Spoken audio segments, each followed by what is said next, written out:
దారితనం ఉండాలి. అవును, అంతే కదా. మాటలు బుల్డోజ్ చేస్తాం, లేకపోతే కనుక మీడియా ద్వారా బుల్డోజ్ చేస్తాం, సోషల్ మీడియా ద్వారా బుల్డోజ్ చేస్తాం, there is no answer. Then ఏంటది జెన్యూనిటీ బేసిక్ గా? ఇప్పుడు వీటిట్లలో ఉండే పాయింట్ అలా ఏంటంటే, కుంభకోణం ప్రయోజనం అన్నటువంటిది ఇదివరకటి రోజుల్లో ఆన్ పేపర్ కనిపించినప్పుడు ప్రజలు ఎథికల్ గా చూసేవాళ్ళు. ఇప్పుడు మనం ప్రజలను ఎట్ట అలవాటు చేసామంటే వాళ్ళకే లంచాలు అలవాటు చేసాం సంక్షేమ పథకాల పేరుతో. మనమే ఇంత తింటున్నప్పుడు ఆడి తినకుండా ఎట్ట ఉంటాడులే పోరా అనే పరిస్థితి తెచ్చిపెట్టారు వీళ్ళు తెలివిగా. తెలివిగా చేసింది ఏంటంటే, మనకి 10,000 15,000 ఇస్తున్నాడు రా, ఏందంట తిన్నయ్య ఆడిని కూడా తిన్నాయి, ఆడు తినకపోతే ఎట్టా నడుపుతాడు? ఇప్పుడు ఎలక్షన్స్ అప్పుడు ఒక్కోడికి 2,000 రూపాయలు డబ్బులు వేయాలంటే ఆడి నుంచి వస్తాయి ఆడికి. ఆడు సంపాదించుకున్న డబ్బులు నీకు ఎట్ నుంచి ఇస్తాడు?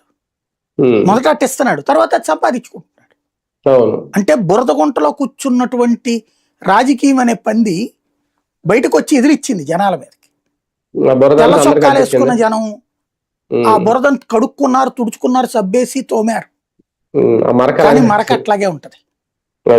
ఇప్పుడు ప్రజలకి ఎవడు తినట్లే అనేటటువంటిది.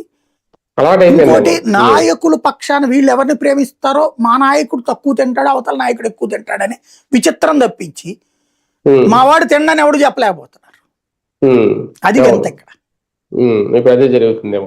సరే, మరొక అంశం, నిజంగా ప్రభుత్వం మీద అన్ని రంగాల నుంచి వ్యతిరేకత, అంటే అటు ఉద్యోగుల నుంచి, అలాగే మరో పక్క సామాన్య జనం నుంచి, అంటే కళాకారులు కానీ, పింఛన్లు తీసుకునే వాళ్ళు ఎవరైతే ఉంటారో, అలాగే రిటైర్డ్